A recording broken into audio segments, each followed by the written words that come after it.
Welcome, listeners. I'm so excited to have you here today. I have Hannah Hembre Bell with me. She is a family attorney.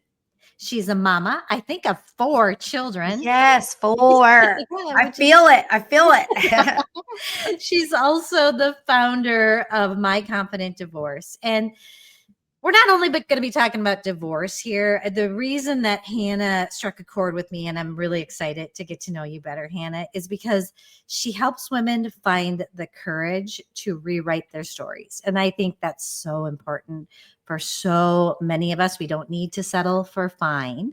Mm. And so we're going to talk about that. We're going to talk about how to recognize when you're stuck, because I think sometimes we don't even know it, which Mm. is odd. We're going to talk about why faith and clarity matter when building your confidence. And then Hannah has a 5-step framework that we're hopefully going to get through and give you some tools to work through. But Hannah, I mentioned to you that before we kind of dig in, my listeners love to hear your authentic story as to what led you to do this work. Oh, yeah, absolutely. So I am a lawyer who got to the divorce world the old-fashioned way by getting divorced myself. So I grew up, just sort of the synopsis to understand me is I grew up in a little bitty small town in Northeast Texas. Like when you see Texas on the movies, that's kind of the sort of town where I grew up. Mhm. And that informed a lot of what happened. Anyway, I met my now ex-husband when I was serving tables at On the Border in Kentucky, which is where I went to college. And that's a whole different story. But I met him there. I was 20 years old. We got engaged after 9 months of being together, and I was married at 21. So I was just a little baby pumpkin doing big girl decisions. Mhm. Somebody should have said, like, like, you have to be 25 years old to get married. I'm sorry, you cannot do this at 21. I wish they would have carded me. The minister would be like, I'm going to need to see some ID. Um, and then pretty quickly thereafter, I started having my little babies. So I was 23 when I had Lucy, and then 18 months later had her brother, and then 15 months after that had her other brother. Wow, you So, were busy. yeah. So when I brought my younger son home from the hospital, his older brother was not walking yet, and my oldest daughter, she was still 2. So I had 2, 1, and 0. It was a wild time. And what happened is having kids so early in the marriage and so close together masked and got me busy Mhm. living life. Life was life, and I was trying to survive as a new mama at 23. I was a baby having babies. I hadn't cooked yet, and I was still kind of cooking, but you're not too worried about yourself when you have 3 sets of honeys who need Mhm. diapers changed. And so that probably stalled the end of my marriage, those kids. 6 months in, I stood in the kitchen but 6 months into the marriage, before I'd ever had any kids, I stood in the kitchen and told my mama, I think I've made a terrible mistake. And I say now, and it's not her fault, of course, I wish she would have said, then let's get your keys and grab your computer and let's go. And I wish that you say it tongue in cheek, because I would do everything all over again to have my 3 amazing, wonderful, delightful children. And it was tough. And so what happened was, as they started to get a little bit easier, moms know this, there's this phase when maybe everybody's out of diapers, when you can kind of breathe again. And I started to breathe again and looked around at the life I'd made. I was turning 30 years old and scrolling Facebook. I remember, and I'm doing my fingers like this with the mouse because it was on an actual desktop. Weird, right? Back then. Yeah. And it's been about 11 years ago now. And I remember looking at every photo, and in each picture, remembering what was happening. It had the display. It looked like this perfect, happy family. Look at this cute gal with all her kids and everything. But in every picture, there was a story. Like, we were never standing next to each other, me and my ex-husband. It was never, the picture evoked this feeling of like warmth, and wasn't that a fun day? It's like, oh, I remember in this one, he didn't want to take the picture because of this. We had just fought this morning about that. I remember what was happening. And I was thinking to myself, it was so, that kind of, I don't know, meta moment of like, I wonder when my real life is going to start. And then this almost audible voice, Hannah, this is your real life. It's like I was waiting for something. I was waiting for my cue, for someone to say, okay, now we're really doing it. And because, that your lead talking about how you know when you're stuck, it was like all of a sudden I my rose-colored glasses came off and I saw what was really happening is that I had death by 1,000 paper cups, small negotiated my way into this life that didn't serve me anymore. And this life, I call it the medium suck. It Mhm. wasn't like I was being physically abused. It wasn't like I couldn't put food on my table. And I felt meh. I wasn't looking forward to anything anymore. That's one of the ways you know if you're stuck, if you're in a medium suck life. Nothing lights you up. You don't feel alive. You don't feel excited about things. Like I remember doing the thought exercise we've all done at some point. And like, okay, so I'm gonna work real hard. And I'm at that point was going back to law school. I think I was in my first year. And I'm gonna work real hard and I'm gonna maybe I make a lot of money as a lawyer. Okay, cool. And then I'm working real hard so that one day I can retire. And then one day I'm gonna retire. And then what am I gonna do? I'm just gonna be around him more. Mhm. Like, I don't even wanna do that. So I was in this place of realizing the natural effects of the life causes I was putting in, right? Because we get output from what our input is. So the inputs I'd put so far into life were gonna result in me retired and spending more time with this guy. And I'm like, that does not sound good. So Yeah. wait, what am I even doing all of this for? I think a lot of us are afraid to admit that truth. We're afraid to look our life in the eyes. And there's that Viktor Frankl quote that says, the degree to which a person can grow is directly proportional to the amount of truth they can accept about themselves without running away. And I've actually got a pretty decent threshold for that. At least it started then. I hadn't always, because look, I'd got myself into such a mess. And is it that moment sort of started me on a path of figuring out how to get out. I was just wasting away as a person. I even went for the first time ever to see a mental health provider. In law school, we got it for free. Like, college. I mean, I'm sure it Mhm. wasn't free. I'm sure I paid for it in my tuition, but um, I went and talked to her. And when I was talking about my life, she's like, Hannah, you deserve a happy life. And I was like, blah, blah, blah, blah, blah. Everything's okay. She's like, no, no, no, no, no, stop. Are you hearing what I'm saying? And I think of it as like Brene Brown talks about permission slips, that she gave me my permission slip. And I have it to offer to all of your listeners, Lesa, that they deserve a happy life. And I think we are so, as women, and a lot of us are mothers, we're so accustomed to putting ourselves second or third or fourth or dead last in our own lives, writing ourselves out of our own stories, that it's hard at first to let that truth in and let that goodness in, to Mhm. say, ooh, you mean me? Me? Are you talking to me? I'm looking around. I deserve well, I mean, maybe I deserve a life where I should just be grateful for what I have. At least he doesn't this. Right. I have food on the table. I don't want to do this to my kids. Everybody else expects this of me. And something in me started to wake up then, of like, you know what? I don't know what's out. Every person who's ever been divorced, who's initiated it, they have this thought process at some point.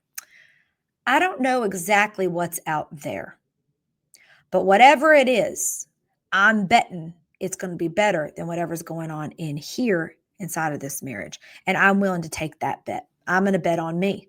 Yeah. And they have to make that wildly courageous decision.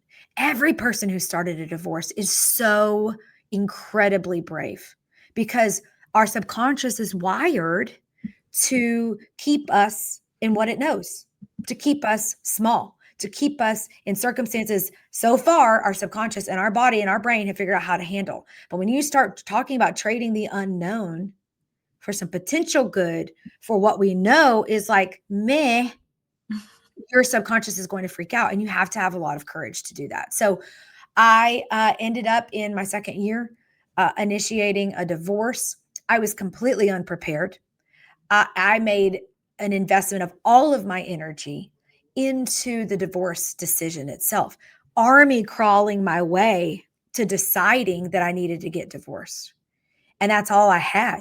So when it was like actually time to do the thing, I knew nothing, even though I was in law school, and I should know more than your average bear. But I mean, even though you go to law school, it's really, you don't, right?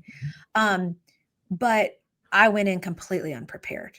And the issue was, and I think a lot of us do this, is we wait till we're completely and totally depleted to file. And the issue was, that's when it starts to get real, real, real, real.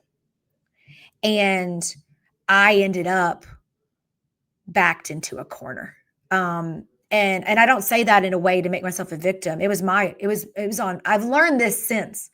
It was 100% my responsibility that I was unprepared, that I didn't understand the process, that I didn't take some time to get my life circumstances a little cleaned up, so that if I was going to go to court, the way it would appear to a judge is what was actually true. But the judge didn't know me. And so I was going to law school. I was commuting an hour and 20 minutes each way every day to do that. I was on the moot court team at school, which pulled me away from home for a lot. So like when you added up all those facts in a row, I realized I was going to get beat if I went to court. And I know how to know when I'm licked as a person. And I knew I would lose.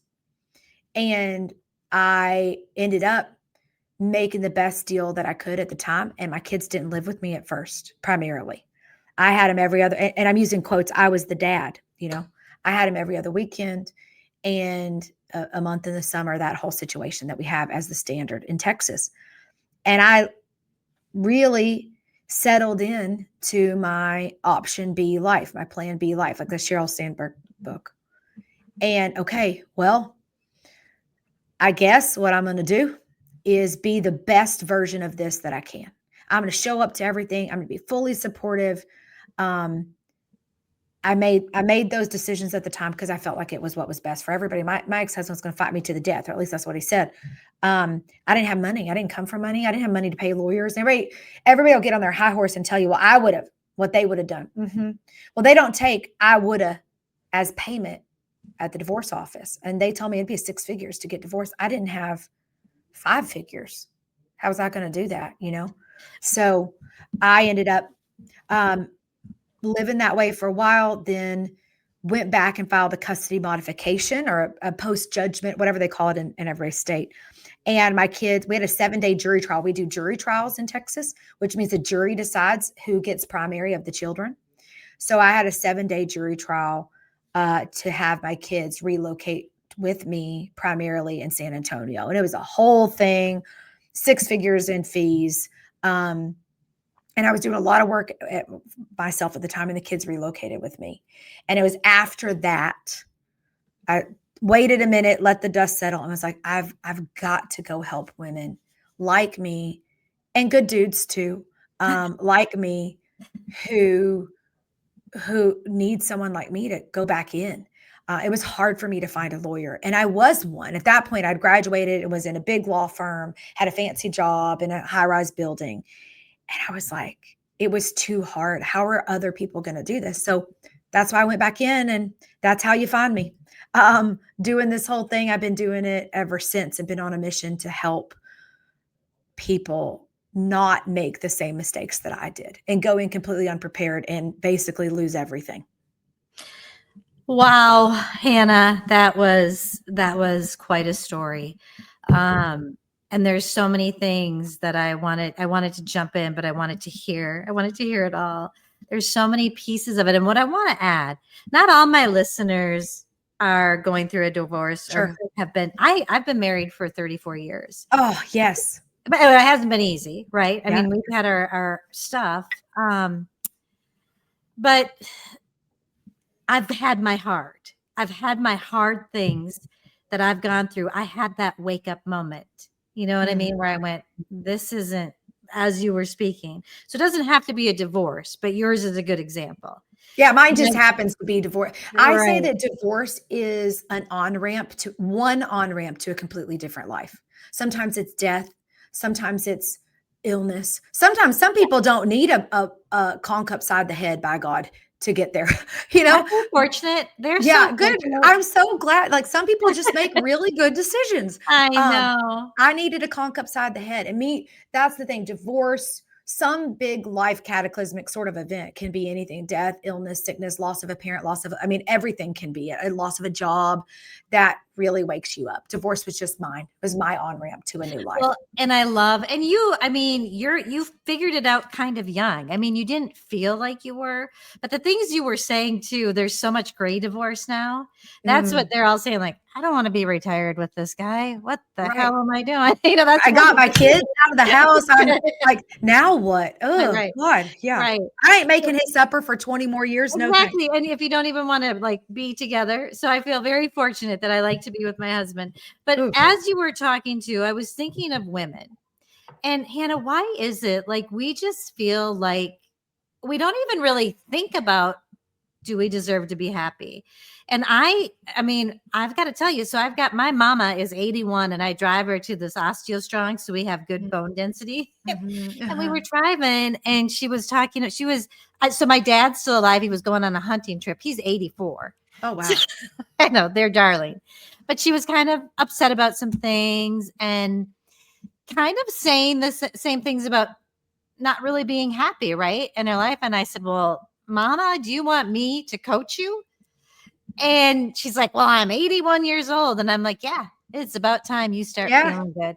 And so I don't know why that is, why is that so ingrained in us? And we don't have to answer that because it kind of doesn't matter. But I do feel like it is. I Like, think it matters. I okay, think it you talk matters so then. much Preach. because yeah, I have so much to say on this. I think it's a complicated, like us lawyers would know, penumbra, right? It's like the halo around the star. That's how I think of what a penumbra is, y'all, in case you didn't go to law school and have to read those cases. And there's a lot of things that come together that make that so. Think about how we praise little girls and how, have you gone to read Mother's Day cards lately? No. Okay. Mother's Day cards show exactly why this is, because all of them are talking about, you gave everything for me. I'm everything to you. Like there's that thing about how motherhood is there being, everybody getting a piece of pie and there's one piece left and another kid who needs it. And she says, oh, I never liked pie anyway. Right? It's that, Mom, you're so selfless. You gave everything for your family. That's what we praise women for. We talk about them being selfless like that's a good thing. You call me Yeah. selfless, I'm going to be furious. I am not selfless. Why would I be selfless with my own life? I only get one wild and precious life. So do you. Why would I remove myself from my life? How dare you praise me for unmeing my own life? And I think that it goes back forever, right? When women were property, and it takes a long time, generations to undo that kind of group think. We're all collective in it, where women, we couldn't even get loans just 5 minutes ago. And we did exist to serve at the pleasure of the men.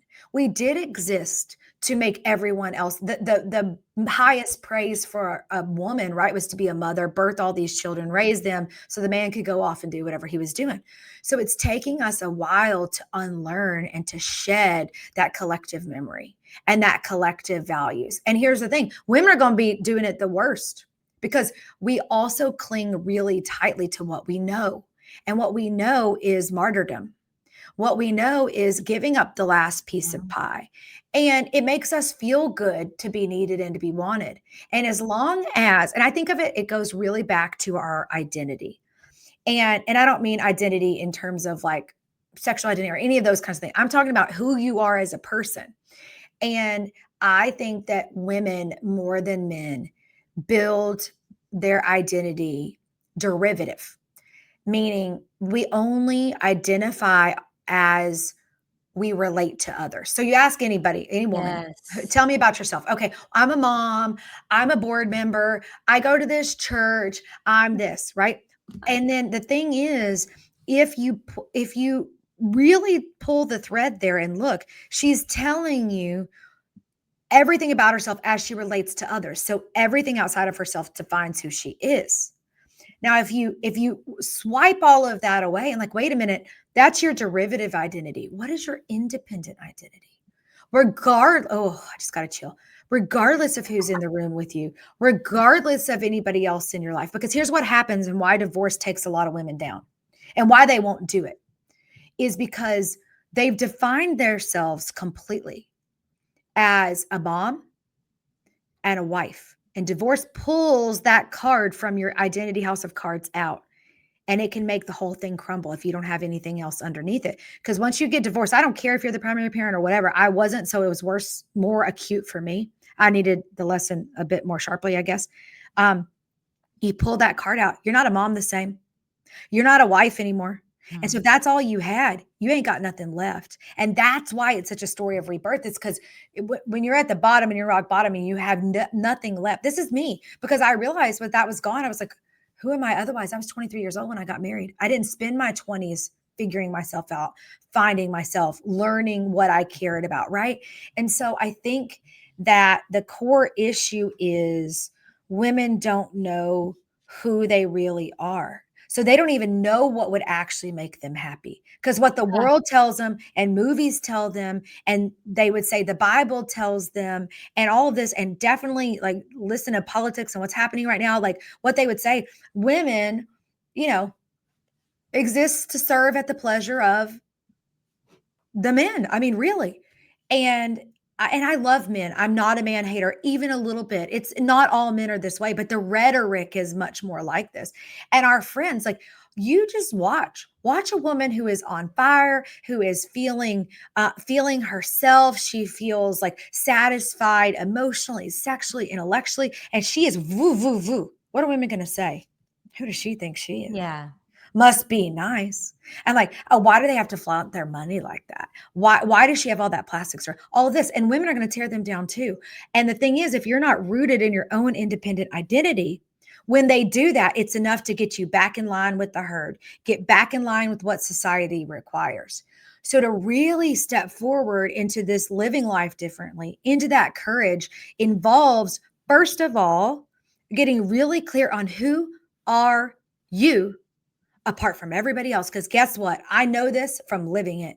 Everything else can turn on you in an instant. Yep. Your health can go. Your kids can go. Your spouse can go. Your job can go. Your money can go. Your looks can go. Everything can go. So you need the way to be fully at peace and happy is to get rooted in who you are, regardless of what happens around you. And that is a journey. That's a journey I've been on. I don't have it nailed all the time, but I've come a long way. And I think that women, to put the onus on us, are often unwilling to look themselves, are unable to grow because they're not able to look that truth in the face as I don't really know who I am apart from my kids. Like, what do I do for fun? I go to their basketball games. And Hannah, I think too, as you age and your little ones leave the nest. And I'm going to say I'm an attorney, but I loved being a mom. I was a stay-at-home mom, and I felt like people were making fun of me because I chose to do that for many years.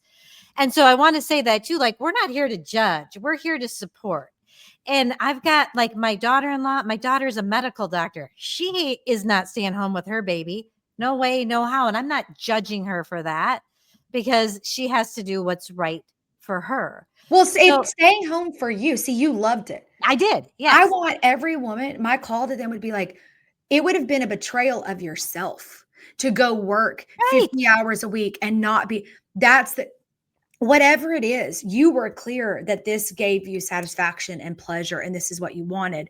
1000%, I celebrate. Yeah. It's not about work or not, or, fat or skinny or rich or poor. It's nothing of that. It's like you for you. What do you want for you? And then you'll be happy. You can be the happiest stay-at-home mom ever. You can be the happiest CEO ever if you knew that for yourself, Lesa. You knew this is what you wanted. You made that decision for you. You didn't do it just for everybody else. Right. And then what was fun was as my baby by far was in high school, then I started working a little bit more, started doing my own business, which was awesome and fun. But I think I have seen a lot of women really struggle when they're their birds leave the nest.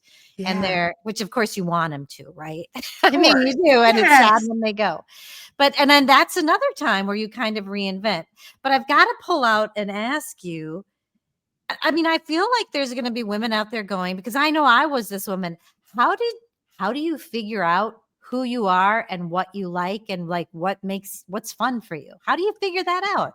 Okay, here's some things I would suggest you do because it's hard. And nobody Mhm. talks about this really well that I'm aware of. First of all, you got to be willing to notice. And what you're doing is you're allowing awareness into your life. Most Mhm. people are never fully aware or fully present. They're always living in a lie.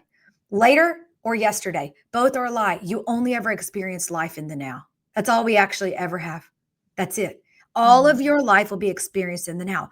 Pleasure, joy, excitement, happiness, sadness, love, everything is only ever experienced right now. So the first thing you would do is say, okay, start to notice, what do you enjoy for its own sake? Mhm. Not because it's going to lead to some result, not because somebody tells you that you should. Follow your joy. What gives you satisfaction? Not for, and this is the independent for you. And I think it's like even hard for people to do this because to admit that you love something just because you do. Like for me, this is kind of wonky, but I love everything about outer space and dark matter and Neil deGrasse Tyson and metaphysics and all of that. Okay. It doesn't really make that much sense with who I am in my life and how I spend my days, but I just like it. There's Mhm. a thread there. And I think of them as when you follow your joy and you follow your interest, you're following breadcrumbs that the universe, God, whatever it is you think, has left for you. And I think most of the time we're so busy living that we forget to create a life, right? And so I think what happens is between Yeah. the basketball games and the bills and the groceries and the commitments, we don't even know what we enjoy. So start there. Create a note on your phone that says, my joy journey. And just list anything that makes you feel good. Maybe it's just watching the birds in the front tree on your porch on a Saturday morning. Okay. And so then what I think you're going to notice, let's say you do this for 3 weeks, you're going to start to notice some patterns. I really enjoyed that moment. You're going to start to Mhm. see some things I think that surprise you and things that are going to feel silly. I am obsessed with poetry, obsessed. It is my favoriteest thing ever. I can't understand how anybody isn't obsessed with it, but I know that they aren't. Okay. So for me, I'm in a sweet spot when I'm reading really good poems or not even reading it. It catches me on Instagram or wherever. Ooh, stop me in my tracks. There's about nothing better in all of life. What does that mean? I don't know. I don't fully know, but man, I love it. I should do more of that.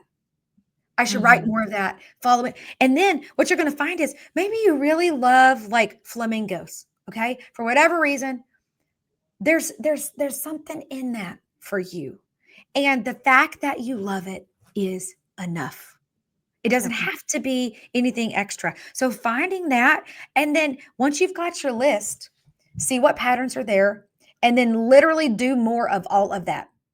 But it takes you proclaiming that you're worth it, that you're worthy of a dilly dally in joy, Mhm. that who you are is enough to spend some silly moments looking up stuff about flamingos just because you like it. Or you buy a t shirt that has a bunch of flamingos on it, or you make it a thing and you make a Christmas tree with flamingos just because wonder and joy are their own reward. That's Yeah. enough. It doesn't, I mean, I say this because for me, most of my life, everything that I enjoyed, or whatever, it had to serve some other purpose, make Yeah. money, help the kids, help my blah, blah, blah. And now, Yeah. mm-mm, mm-mm. And that's the thing that's tricky. And I remember because I love like group workout classes, but Yes. I do it. I mean, I don't love it in the moment of it all the time, right? Kind of tell yourself you do. Okay, are we talking about that 5-step framework right now? Yeah. I mean, this is a way. So the first thing you're going to do is you're going to start with the end in mind whenever you're thinking of rebuilding a life that suits you, that serves you, Okay. that you're proud of. So, what do I want that to look like? Like, what is the blow the doors off version of my life? And if you don't know, that's where you start. You start with this joy journal.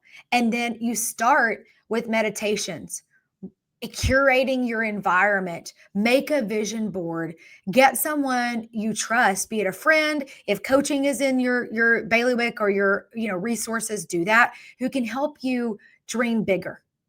What does that life look like? Because how can you get where you're going if you don't know where you're headed, right? If you don't know where you're going, any path will get you there. So we got to get clear of starting with the end in mind. The second thing you're going to do is get honest about what's not really working and serving that path. You're going to take an inventory. All right.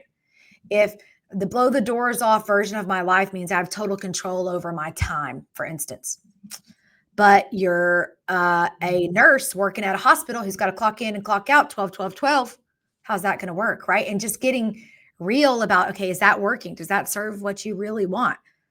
Then you're going to clarify what you want that life to feel like. Okay. You're going to get clear on what constraint is holding you back. I like the theory of constraints, which is a bit like theoretical, but what's the bottleneck essentially? And right now, the biggest bottleneck to you achieving that life that you want. Okay. Maybe it is that job because you really feel like you need discretion over your time, but you're a clock in, clock out person.